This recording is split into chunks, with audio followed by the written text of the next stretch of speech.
39번입니다. 39번을 종류별로 분류를 하면은 먼저 모세오경이 있습니다. 창세기에서 신명기까지 5권으로 기록이 되고 이것을 율법서라 이렇게 또 얘기를 합니다. 두 번째는 역사서입니다. 여호수아에서 에스더까지 12권으로 구성이 되어 있고, 세 번째는 시가서, 엽기에서 아가까지 5권으로 구성되고, 이 시가서는 문학서라 이렇게 또 부르기도 합니다.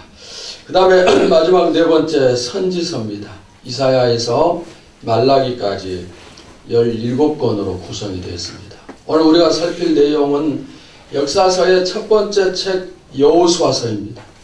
그러면은 왜 역사서라고 구분을 하는가? 그것은 가나안 정복에서부터 시작을 해서 바벨론 포로 후기까지 이스라엘의 역사의 모든 과정을 기록하고 있기 때문입니다.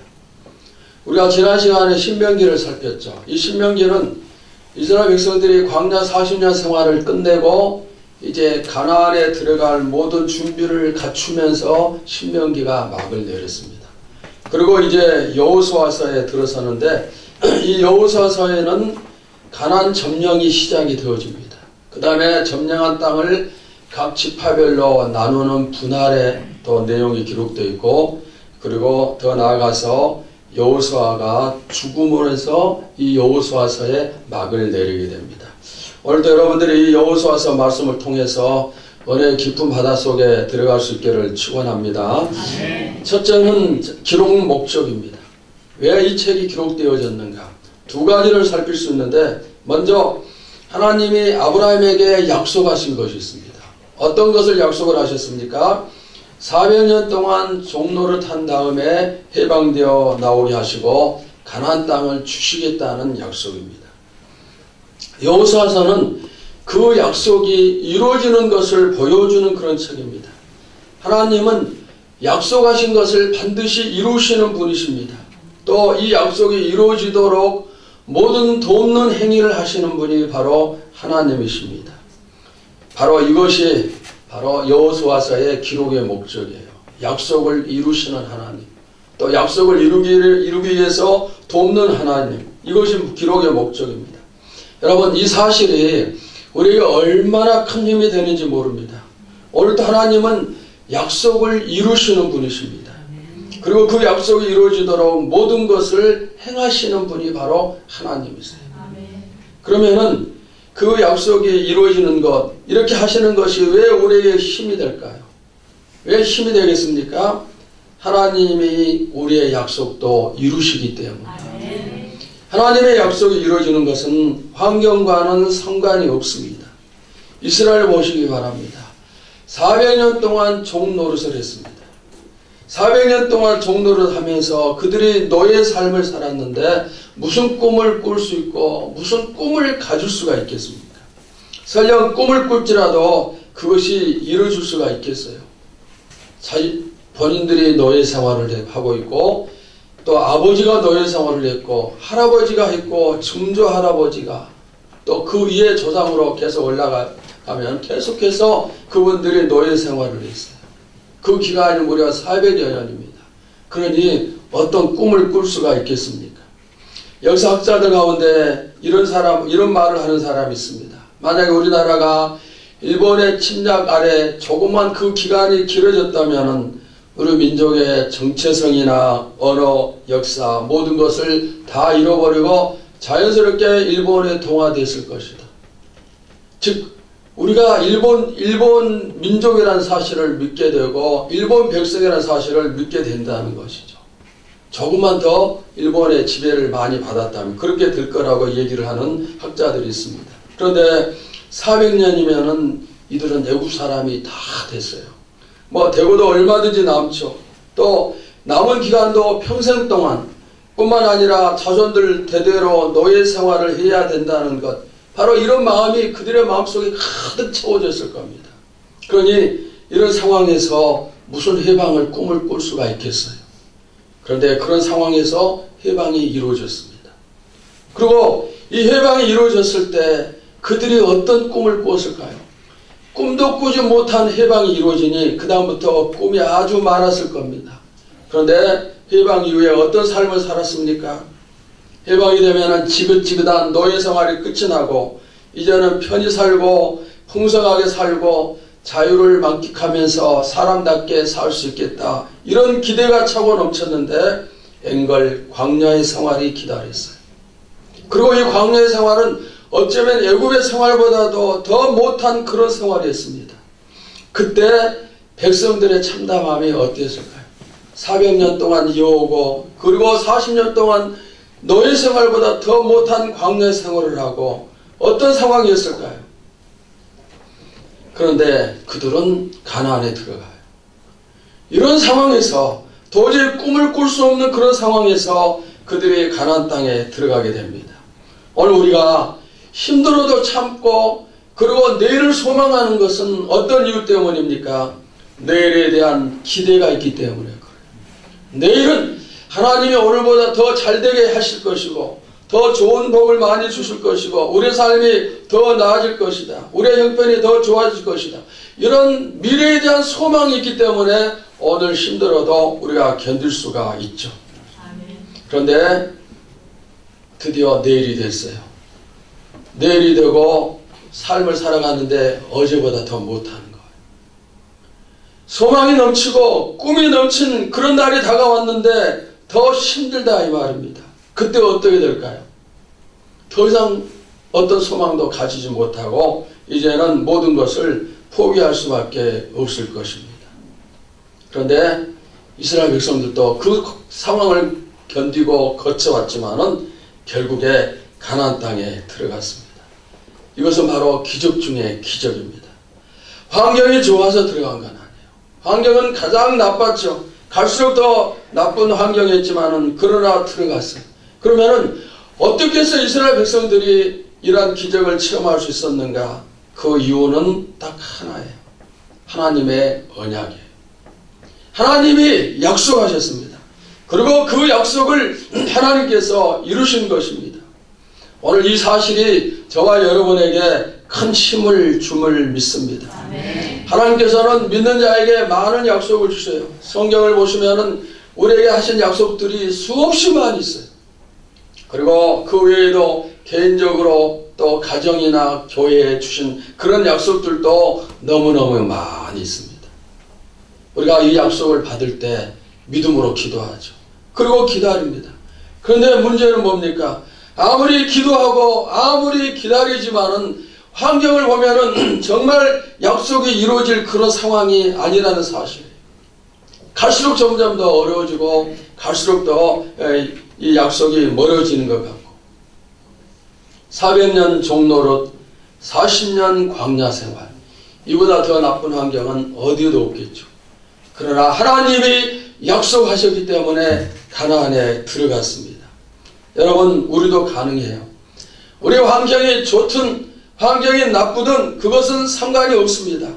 하나님이 우리에게 일방적으로 약속하셨어요. 우리가 뭘 달라고 한 게 아니에요.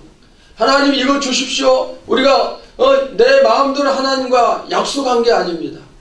우리는 그저 하나님 앞에서 열심히 신앙생활하기 위해서 최선을 다했어요.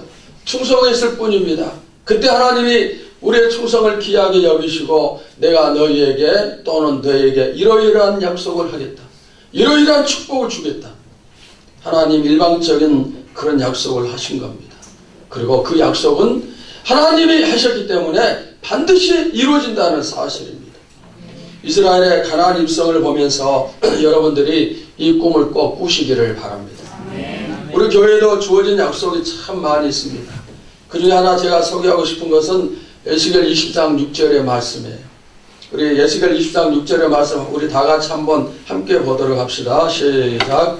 그날에 내가 내 손을 들어 그들에게 맹세하기를 애굽 땅에서 인도하여 내어 그들을 위하여 찾아 두었던 땅 곧 젖과 꿀이 흐르는 땅이요 모든 땅 중에 아름다운 곳에 일게 하리라 하고.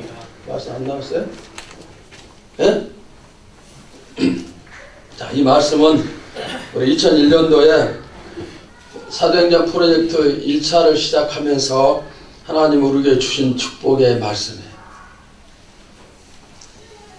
저는 이 약속의 말씀을 그때 받고 그 이후로 기도하고 계속 기도했어요. 근데 지금도 이루어지지 않았어요. 지금도 이루어지지 않고 있습니다. 그럼에도 불구하고 하나님이 반드시 이루어 주심을 믿습니다. 또 사정전적인 교회, 명품교회, 지도자 교회도 하나님이 주신 약속이죠. 교회 부흥과 축복, 은혜, 나눔 등등등 많은 약속을 주셨어요. 오늘 저는 다시 한번 약속이 이루어짐을 믿습니다. 여러분도 우리 교회 약속과 여러분이 받은 약속이 이루어짐을 믿으시기를 바랍니다. 이처럼 여호수아서는 하나님의 약속을 이루시는 분이심을 보여주기 위한 그런 목적으로 기록된 책이라는 겁니다. 그 다음에 두 번째 기록 목적은 어떤 것인가? 이스라엘이 가나안을 점령한 것은 자신들의 어떤 힘이나 행위를 통해서 점령한 것이 아니고 하나님이 주셨습니다. 그러면서 우리에게 뭘 교훈합니까? 하나님이 점령해 주셨기 때문에 하나님 뜻대로 살기를 애쓰고 하나님 말씀에 순종하기를 힘을 쓰라. 바로 이런 교훈을 주는 것.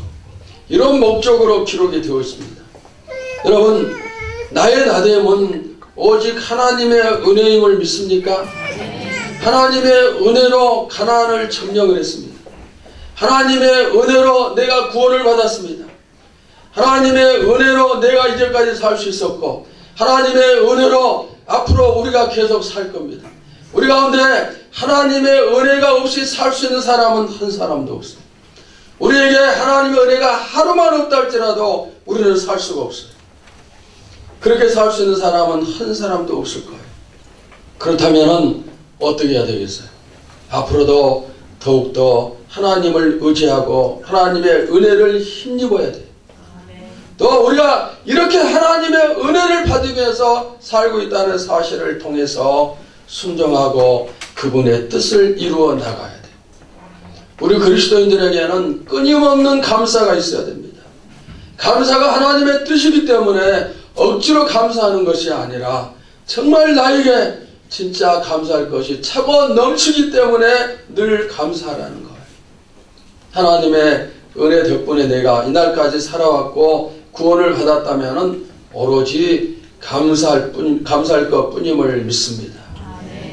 우리 찬양 한번 같이 하도록 합시다. 나 이제 감사하며 살리라. 나 이제 감사하며 살리라. 나 이제 감사하며 살리라. 나의 하루하루를 감사하며 살리라. 나 이제 감사하며 살리라. 우리에게 오직 감사할 것뿐임을 믿습니다. 그 다음 두 번째는 여호수아서의 구성입니다. 이 책은 세 단락으로 구성이 되었어요. 첫째 단락은 1장에서 12장까지고 가나안의 주요 거점을 정복하는 그런 내용입니다. 여호수아의 시작은 이스라엘이 요단강을 건너기 직전의 상황에서 시작됩니다. 그리고 1장을 보니까 모든 이스라엘 백성들이 뭉쳐서 준비를 마치는 모습이 나옵니다. 2장에서 5장을 보시면은 하나님의 도움으로 요단강을 건너는 그런 장면이 나오고 6장에서 12장은 가나안의 주요 거점을 점령을 해요. 그런데 그 점령의 순서를 보니까 먼저 중부 지역을 점령하고 그 다음에 남부 지역을 점령하고 마지막으로 북부 지역을 점령을 합니다. 자, 이 첫 번째 단락에서 주는 중요한 교훈이 있어요. 어떤 것입니까? 하나님께 순종하면은 승리하고 불순종하면은 패배한다는 사실입니다. 바로 그것이 여리고성과 아이성의 전투입니다. 여리고성은 가나안 정복의 첫 번째입니다. 그 첫 번째 전투는 정말 중요하죠. 너무너무 중요합니다. 뭐 다른 거 다 마찬가지로 처음이 제일 중요해요. 예를 들어서 축구 시합을 하는데 조별 예선을 한다. 첫 경기가 제일 중요하죠. 무조건 그러니까 이겨야 되겠죠. 자, 만약에 여리고성에서 승리하면은 그 기세가 하늘을 찌를 것이고 그 다음에 자신감을 가지고 이스라엘 전 지역을 점령할 수가 있어요. 그러나 첫 번째 전투에서 패배하면 어떤 문제가 생길까요? 이스라엘 백성들의 특성을 살필 때 그들은 가나안 땅을 정탐했던 12명의 정탐의 사건을 생각하면 패배한 다음에 어떤 일이 일어날지 알 수가 있어요. 무슨 일이 일어날까요? 우리는 싸울 수 없어. 그러니까 다시 돌아가자. 그렇게 얘기하겠죠. 그리고 이 여리고 성은 아주 크고 튼튼한 성입니다. 그러면은 전투 결과가 어떻게 됐는가? 엄청난 승리였습니다. 승리의 요인이 무엇입니까? 딱 한 가지 있어요. 뭘까요? 하나님의 명령에 순종하는 거예요. 하나님이 모든 백성에게 7일 동안 여리고 성을 돌라 했습니다. 이 명령은 아주 이상한 명령이에요. 어떻게 전쟁을 준비할 건가? 어떻게 계획을 쌓고 어떻게 우리가 승리할 수 있을 것인가? 어디에 매복을 시키고 언제 작전을 시작하고 이런 전략을 짜야 되는데 하나님은 그런 계획을 주시지 않고 너희가 매일 여리고 성을 한 바퀴씩 돌고 7일째 되는 날은 7바퀴를 돌아라. 여러분, 이건 전쟁하고는 아무 상관이 없어요. 그러니까 참으로 순종하기 어려운 명령이요 이해할 수 없는 명령입니다. 여리고 성을 돈다고 승리가 주어질까요? 그 튼튼한 성이 무너지겠습니까? 그게 아니죠. 그러나 백성들은 명령에 순종을 합니다. 하나님은 이러한 승리를 주시기 이전에 먼저 시험을 하시죠. 순종하는지 하지 않는지 그것을 보시는 겁니다. 또 하나님만 철저하게 의지하는지 아니면 환경을 의지하고 계산하는 그런 신앙인지 이것을 살핍니다. 백성들은 순종을 했어요. 그 결과 여리고 성이 무너졌어요. 왜 순종했을까요? 여기 이유도 한 가지죠. 전쟁의 승패가 누구에게 있습니까? 오직 하나님께 달렸기 때문입니다. 여러분들 이 사실을 믿습니까? 우리가 이 사실을 믿는다면 하나님이 나에게 어떤 명령을 내리신다 할지라도 우리가 순종할 수 있어야 되죠. 하나님은 지금도 우리에게 이상한 명령을 내리시는 경우가 너무너무 많아요. 저도 여러분도 이상한 때가 너무 많죠. 왜 하나님이 우리에게 이런 명령을 하시고 우리에게 이런 말씀을 하시는가? 이해가 되지 않는 그런 때가 너무너무 많습니다. 그러나 그럼에도 불구하고 우리는 순종해야 되죠. 대부분의 신앙인들은 이해가 되지 않을 때는 순종을 하지 않아요. 왜? 순종할 수가 없어요. 내 머리가 받아주지를 않기 때문에 순종할 수가 없는 것입니다. 하나님께 생사화복이 달려있음을 믿는다 고백하면서도 실제로 명령이 내려지고 내 머리로 내 마음으로 이해가 되지 않으면 그걸 받지를 못하는 것이죠. 그때 우리는 어떻게 될까요? 하나님의 시험에 통과하지를 못하는 것. 그럼 그 다음에 그런 시험을 또 다시 치러야 되겠죠. 그러니까 우리가 늘 실패할 수밖에 없어요. 여리고 성을 돈다고 무너지겠어요? 여러분, 그 튼튼한 성을 아무리 돈들 하루에 한 바퀴가 아니라 100바퀴 돌고 1000바퀴를 돈들 무너지겠어요? 우리 향해서 주님이 어떤 명령하셨습니까? 낮아져라 그러면 높여진다고 했어요. 여러분, 내가 낮아지면 점점 낮은 자가 되지 어떻게 높아지겠어요? 대접을 하면 대접을 받을 것이라 말씀하셨죠. 그러나 우리는 대접을 하면 앞으로도 계속 대접해야 되지 대접을 받는다고 어떻게 생각할 수가 있어요? 섬기라 그러면 섬김을 받을 것이라 그랬어요. 11조를 드려라 그러면 축복을 받을 것이라 그랬어요. 그게 맞는 말이 아니에요. 기도하라 그러면 병든 자가 일어서리라. 여러분, 우리가 기도한다고 해서 병든 자가 일어서겠어요? 병원에 가야 되죠. 말이 안 되는 이런 명령들이 얼마나 많은지 모르죠. 그래서 우리는 순종하지 못하고 그것 때문에 시험에 통과하지 못하는 그런 경우들이 너무너무 많아요. 여러분, 우리의 머리로 이해가 되지 않는다 해서 순종하지 않는다면 그것은 우리가 하나님을 믿을 필요가 없다는 거예요. 하나님 우리가 어찌 다 이해할 수 있겠습니까? 하나님은 여리고 성을 돌라고 말씀하셨어요.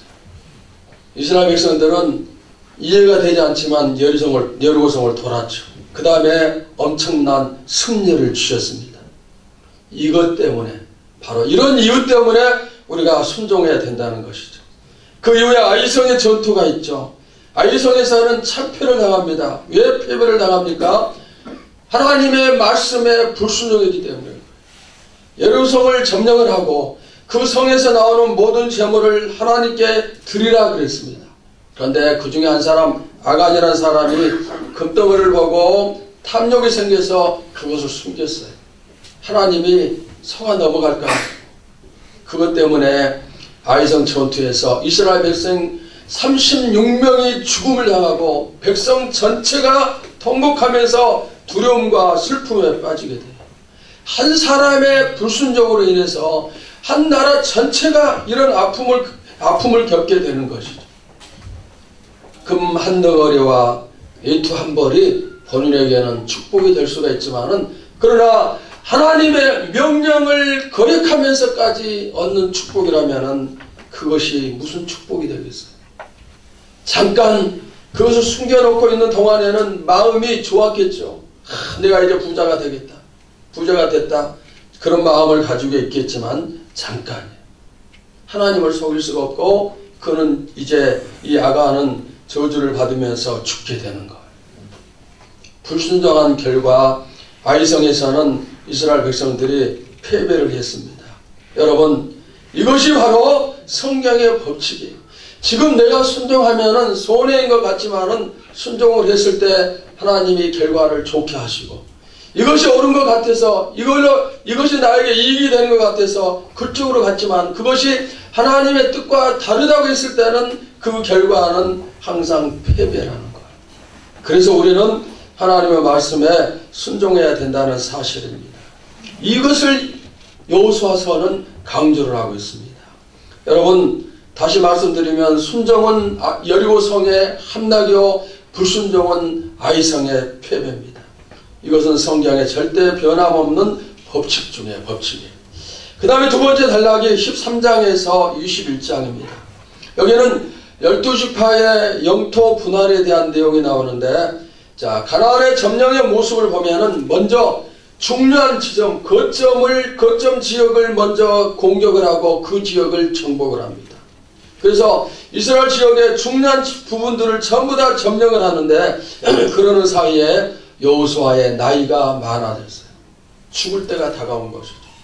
그리고 이제는 처음에는 힘을 모아서 거점을 공격했지만은 지금은 이제 지파별로 자기 지파 주변에 다른 민족들을 점령하는, 즉 개별적으로 정복을 하는 것이 오히려 효과가 더 좋은 상황이 됐어요. 그래서 어떻게 합니까? 여호수아가 땅을 분배를 해요. 만약 여호수아가 땅을 분배하지 않으면은 그가 죽은 다음에는 서로 땅을 차지하는 것 때문에 싸움이 일어날 수가 있어요. 그래서 죽기 전에 땅을 분배하고 그 분배된 지역의 주변을 각 지파들이 점령해서 땅을 확장시키라는 그런 의미로서 분배를 하는 것이죠. 여러분, 이것이 바로 두 번째 단락의 내용인데, 이 둘째 단락이 주는 교훈이 어떤 것입니까? 성도들이 하나님 편에 서서 악의 무리와 싸우고 또 충성했을 때 하나님은 자신의 기업을 물려주신다. 여러분이 열심히 하나님 편에 서서 충성할 때 기업을 주십니다. 그 기업은 우리가 이 땅에서 받을 수 있고, 만약 이 땅에서 받지 못한다면 천국에 가서 그 모든 것을 받을 수가 있을 것입니다. 특별히 이 두 번째 단락에는 어떤 내용이 나오는가 하면 갈렙이 땅을 차지하는 내용이 나와요. 갈렙이 누굽니까? 12지파, 12정탐꾼 가운데서 긍정적인 보고를 했던 두 사람 중에 한 사람이 갈렙이에요. 한 사람은 여호수아. 여호수아는 여호수아서를 기록한 사람이에요. 이스라엘 지도자가 되는 축복을 누렸고, 갈렙은 땅의 축복을 받았어요. 왜 이것이 긍정적인 신앙생활이어야 되는가? 그것을 보여주는 그런 모습이라고 생각할 수가 있습니다. 여러분, 하나님은 다 갚아주시는 분이에요. 우리가 어린아이에게 물 한 그릇 대접한 것까지도 잊지 않고 갚아주시는 그런 하나님이십니다. 여러분이 교회를 위해서 기도하고 충성하고 헌신하고 복음을 전하고 몸을 바치고 시간을 바치고 재물을 바치고 이런 모든 것들을 하나님께서 다 갚아주셔요. 잊지 않고 기억을 하시고 다 축복으로 채워주시는 그런 하나님이심을 믿습니다. 여러분들도 이 사실을 기억을 하면서 여러분의 충성에 대한 열정이 더욱더 커지기를 바랍니다. 우리 하나님 할 때 억지로 또 불평하면서 또 마지못해서 이게 아니에요. 항상 감사함으로 기쁨으로 또 자원하면서 우리가 할 수 있어야 되겠고, 그렇게 했을 때 그 결과를 하나님이 책임져 주십니다. 그 다음에 세 번째 단락이 22장에서 24장입니다. 여호수아 본인이 이제 죽음을 앞에 두고 하는 말이 나오죠. 내가 죽더라도 하나님을 잘 믿겠느냐? 그리고 모든 백성이 하나가 되어야 된다. 이런 교훈을 주면서 이제 교훈을 끝내고, 그 다음에 이 세 번째 단락 속에 여호수아의 죽음이 나타납니다. 하나님을 떠나서 살 수 없음을 여호수아는 너무나 잘 알아요. 너무나 잘 알고 있죠. 광야에서 12 정탐꾼의 사건을 비롯해서 이 여호수아는 항상 모세의 뒤를 따라다니면서 모든 것을 경험을 했어요. 하나님의 말씀에 순종했을 때 백성들이 받는 축복을 받고, 하나님 말씀에 불순종했을 때 백성들에게 임하는 하나님의 저주를 보았어요. 그래서 여호수아는 어떤 경우에도 하나님을 떠나서는 살 수 없다는 그런 분명한 믿음을 가지고 있었고, 그것을 마지막에 백성들에게 다시 강조를 하는 거예요. 물론 지금 당장 이 백성들이 하나님을 떠나는 것은 아니에요. 그러나 이스라엘 백성들은 언제든지 하나님을 떠날 수 있다는 것을 여호수아가 알고 있어요. 그래서 지금 그것을 가르치는 것입니다. 하나님을 떠나면 죽죠. 그러니까 떠나서는 안 돼요. 그리고 떠나지 않는 것에서 그치는 것이 아니고 하나가 되라는 거예요. 같은 말을 하고 같은 마음을 가지고 같은 뜻으로 함께 나가는 것, 이것은 하나님의 명령입니다. 왜 하나가 되어야 합니까? 이스라엘 백성들은 지금 가나안 땅을 온전히 평정한 상태가 아니에요. 거점을 확보하고 12지파별로 땅이 분배가 됐지만은 아직도 그들 주변에는 가나안 7 족속들이 끊임없이 괴롭히고 또 그들과 계속 전쟁을 해야 돼요. 그들은 잃어버린 땅을 뺏기 위해서 도전을 하겠죠. 그때 하나가 돼서 싸워야 이길 수가 있어요. 우리도 마찬가지예요. 끝없는 영적 전투에서 승리하기 위해서는 하나가 돼야 돼요. 우리가 하나가 되었을 때 백전백승을 이룰 수 있음을 믿습니다. 그 다음에 세 번째는 핵심 구절과 핵심 단어입니다. 핵심 구절은 오늘 본문의 말씀이에요. 우리 다시 여호수아 1장 8절과 11장 23절을 함께 보도록 합시다. 시작.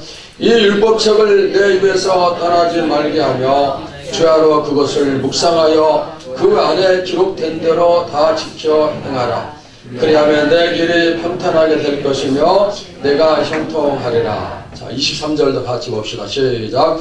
이와 같이 여호수아가 여호와께서 모세에게 말씀하신 대로 그 온 땅을 점령하여 이스라엘 지파의 구분에 따라 기업으로 주매 그 땅의 전쟁이 그쳤더라. 자, 1장 8절은 순종하라는 명령과 순종했을 때 너의 길이 평탄하고 형통하리라. 그 순종의 결과에 대한 말씀이죠. 그 다음에 또 23장도 이제 핵심의 절로서 이제 우리가 핵심절로 구분을 할 수가 있습니다. 여러분, 하나님의 말씀에 우리가 늘 순종해야 되는 이유가 바로 여기에 나오죠. 제가 오늘도 너무너무 이 부분에 대한 말씀을 많이 하고 있는데 어쩔 수가 없어요. 왜 그렇습니까? 지켜 행하라. 그래야면 뭐라고 했어요? 너의 길이 평탄하게 되고 네가 형통하리라 그랬어요. 지켜 행할 때 평탄하게 되고 형통하게 된다. 그러니까 이것은 뭐죠? 말씀에 대한 순종. 그렇지 않으면 평탄하지 않고 형통이 없다는 그런 사실을 지금 강력하게 얘기를 하고 있습니다. 여러분, 순종하는 사람이 되기 위해서 늘 예를 쓰시기를 바랍니다. 또 하나님의 약속은 반드시 이루어진다는 믿음을 가지시기 바랍니다. 23절이 바로 그 말씀. 하나님이 약속하셨으니까 그 땅을 점령하게 된다, 이 말입니다. 저는 우리 교회에 주신 약속을 붙잡고 이제까지 힘들어도 버틸 수가 있었고 또 그 약속을 통해서 많은 힘을 얻었어요. 언젠가는 이루어진다는 믿음, 그 믿음으로 기다렸고 또 내일 또 이 믿음으로 기다리겠죠. 설령 제가 은퇴할 때까지 이루어지지 않는다 할지라도 계속 기다려야 되겠죠. 여러분들 저와 같이 기다리면서 오늘의 어려움을 잘 이기시기를 바랍니다. 핵심 단어는 정복이라는 단어입니다. 정복. 여호수아서는 정복의 드라마예요. 하나님이 여호수아서를 시작하면서 이렇게 명령을 하십니다. 1장 2절에서 6절을 한번 교독하시겠습니다. 2절에서 6절까지요. 내적 모세가 죽었으니 이제 너는 이 모든 백성과 더불어 일어나 이 요단을 건너 내가 그들 곧 이스라엘 자손에게 주는 그 땅으로 가라. 내가 모세에게 말하라. 내가 모세에게 곧 광야와 이 레바논에서부터 큰 강 곧 유브라데 강까지 헷 족속의 온 땅과 또 해지는 쪽 대까지 너희의 영토가 되리라. 내 평생에 너를 등이 너를 자가 없으니 내가 모세와 함께 있었던 것 같이 너와 함께 있을 것이니라. 내가 너를 떠나지 아니하며 버리지 아니하리니. 다 같이 강하고 담대하라. 너는 내가 그들의 조상에게 맹세하여 그들에게 주리라 한 땅을 이 백성에게 차지하게 하리라. 자, 하나님이 여호수아서를 시작하면서 이렇게 말씀하셨고 이 말씀대로 정복이 이루어졌습니다. 그런데 이 정복은 강한 국가가 약소 국가를 괴롭히고 탈취하는 그런 정복이 아니에요. 하나님이 약속하신 땅을 차지하기 위한 정복이고 하나님의 백성 대 사탄의 백성의 전쟁입니다. 우리도 정복해야 돼요. 사탄의 영역을 하나님의 영역으로 바꿀 수 있어야 됩니다. 계속 싸워야 됩니다. 그러기 위해서는 쉬지 않고 싸워야 돼요. 그리고 승리했을 때 이 일이 가능하죠. 내가 먼저 싸워서 승리하고 그 다음에는 사탄의 영역을 하나님의 영역으로 넓히는 일에 내가 나서야 되죠. 그 일이 무엇입니까? 바로 복음을 전하는 일이에요. 복음을 통해서 사탄의 영역에서 고통당하고 있는 그 사람들에게 그들이 복음을 전해 듣고 하나님의 영역으로 들어올 수 있도록 만드는 역할, 그것이 바로 전도입니다. 전하지 않으면 만들 수가 없어요. 듣지 않아도 그들이 믿을 수가 없습니다. 가만히 앉아 있어서 우리가 아무 노력하지 않고 가만히 있어도 하나님이 자신의 영역을 확장시킬 수 있는 게 아니에요. 나가서 우리가 싸울 때 하나님의 영역이 확장되고 교회가 부흥이 되어집니다. 여러분들도 나가서 싸우시기 바랍니다. 열심히 복음을 전해야 돼요. 우리가 복음을 전할 때 별의별 방해가 다 임하죠. 왜냐하면 사탄은 자기 영역이 약화되는 것을 결코 용납하지 않기 때문에 우리가 그 방해의 전도를 포기하면 전투에서 지는 것이 될 수가 있어요. 사탄은 하나님의 백성을 뺏으려고 예를 쓰고 우리는 사탄의 백성을 뺏으려고 예를 써야 돼요. 양쪽에 부딪혀서 어느 쪽이 이길까요? 우리가 부딪히고 제대로 전투할 때마다 승자는 바로 우리들 자신임을 믿습니다. 왜? 하나님 우리에게 승리를 주시기 때문에. 여러분들도 사탄의 백성을 빼앗기 위해서 예를 쓰고 그들을 구하기 위해서 예를 쓰시기 바랍니다. 그러기 위해서는 뭐가 필요하죠? 열심히 복음을 전해야 돼요. 우리 앞에는 정복해야 될 사람들이 너무너무 많이 있죠. 그들이 지금 죽어가고 있고 우리 교회가 지금 열심히 복음을 전하고 있지만은 더 열심히 해야 되겠죠. 그리고 오늘 말씀에 도전을 받아서 함께 전도하는 성도들이 많아지기를 바랍니다. 정복하고 정복하고 또 정복을 해야 됩니다. 자, 이제 네 번째 마지막으로 중요한 부분을 한 가지만 살피도록 하겠습니다. 어떤 부분인가? 여호수아는 중요한 부분이 아주 많아요. 살필 부분이 많이 있는데 그 중에 한 가지를 살피면 기생 라합에 대한 부분이에요. 이 여인이 누굽니까? 가나안에 들어가기 직전에 여호수아가 두 사람의 정탐꾼을 여리고성에 보내는데 이 정탐꾼이 발각되어서 위기에 처하게 됐습니다. 이때 이 정탐꾼들을 구해준 여인이 바로 라합이에요. 라합은 자기 나라를 배신한 거예요. 자기 나라가 멸망하도록 정탐꾼을 숨겨줬어요. 배반자입니다. 그 다음에 만약 그 사실이 발각이 되면은 본인과 가족들은 물론 친지들과 주변 사람들이 전부 다 몰살을 당하겠죠. 그런데 라합이 왜 이처럼 이와 같이 위험한 일을 그가 했었던가? 그 여인은 하나님에 대해서 알고 있는 사람이에요. 애굽 땅에서 하나님이 10가지 재앙을 통해서 해방시키고 홍해 바다를 가르시고 애굽 군대를 수장시키고 광야에서 40년 동안 이스라엘을 먹이신 하나님을 그가 알고 있어요. 그래서 그 여인은 자기 나라보다 하나님을 선택하고 또 잘못하면 죽을 수 있지만 죽음을 선택을 했습니다. 그리고 정탐꾼을 숨겨둔 것이죠.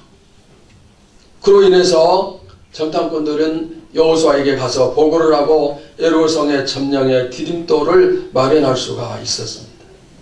여리고성에 수많은 사람이 있지만 그 중에서 라합이라는 가장 비천한 여인이 하나님의 도구로 쓰임을 받았습니다. 이 여인은 누구일까요? 기생이에요. 또 다르게 번역을 하면 창녀로 번역을 할 수 있어요. 가장 볼품이 없고 가장 죄가 많은 여인이 하나님의 도구로 선택되어졌어요. 여러분, 이걸 보면서 우리가 뭘 할 수 있나요? 우리도 부족해도 얼마든지 쓰임받을 수가 있어요. 내가 부족하지만은 하나님은 나를 선택하여 사용하실 수 있고, 우리 가정이 별 볼일 없는 가정이지만 사용하실 수 있고, 우리 교회가 약한 교회지만 하나님이 사용하실 수가 있어요. 여러분, 이 믿음을 가지시기를 바랍니다.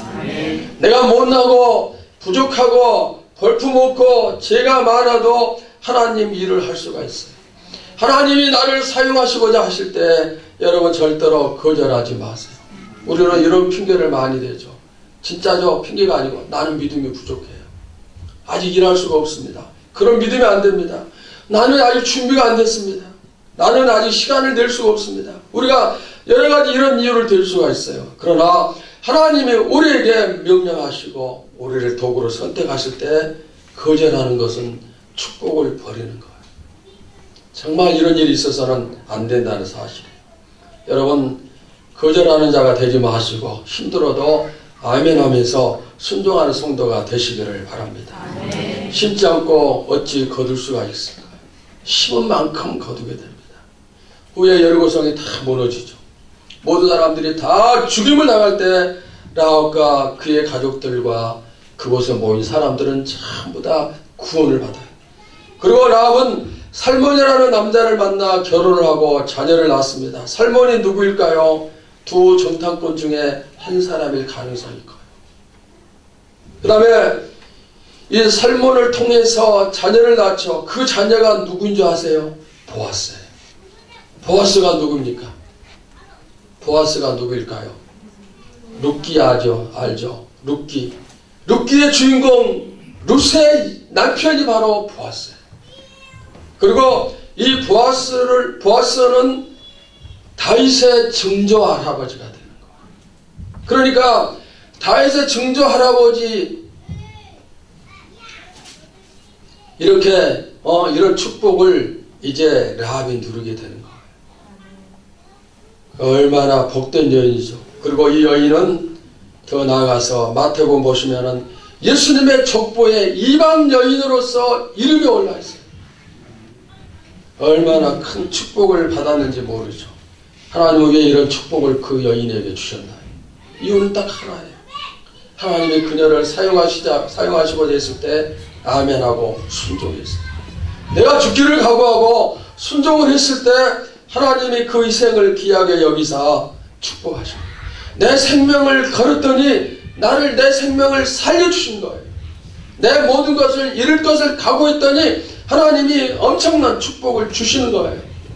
여러분, 우리들도 이런 믿음을 가지도록 합시다. 하나님이 이런 결과를 나에게 주신다는 이 믿음이 있어야 돼요. 우리는 결과를 보지 못하니까 항상 눈앞에 있는 것 가지고 계산하고 환경을 또 생각하고 그러죠. 그러나 그게 아니라는 거죠. 말씀을 마치겠습니다. 하나님은 약속을 꼭 지키시는 분이십니다. 그래서 여러분들이 가지고 있는 꿈 반드시 이루어짐을 믿습니다. 오늘도 약속에 대한 기대를 키우길 바랍니다. 그리고 말씀에 순종해서 축복의 주인공이 되시고 열심히 복음을 전하여서 영혼을 살리는 그런 도구가 되시기를 축원합니다. 하나님 감사합니다.